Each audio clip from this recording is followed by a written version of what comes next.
பாமக தலைவர் மருத்துவர் அன்புமணி ராமதாஸ் அறிக்கை வெளியிட்டிருக்கிறார்.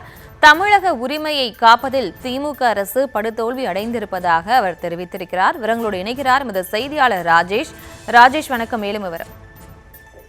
வணக்கம். பாமக தலைவர் அன்புமணி ராமதாஸ் அறிக்கை ஒன்றை வெளியிட்டிருக்கிறார். அதில் மேகதாது அணை விவகாரம் சம்பந்தமாக உச்சநீதிமன்றத்தில் தமிழக உரிமையை காப்பதில் திமுக அரசு தோல்வி அடைந்திருப்பதாக அவர் குற்றச்சாட்டை முன்வைத்திருக்கிறார்.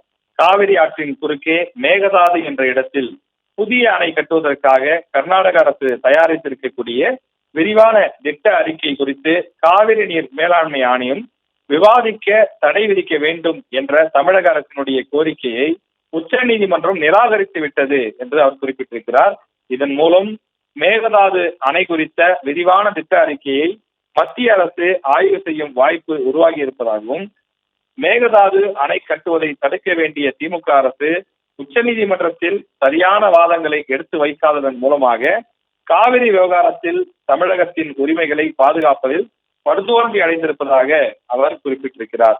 தொடர்ந்து காவிரியை பொறுத்தவரையிலே தமிழ்நாட்டில் லட்சக்கணக்கான விவசாயிகள் அந்த நீரை எதிர்பார்த்து காத்திருக்கக்கூடிய நிலையில் காவிரி நீர் என்பது தமிழ்நாட்டினுடைய உரிமை என்றும் குறிப்பிடப்பட்டுள்ளது.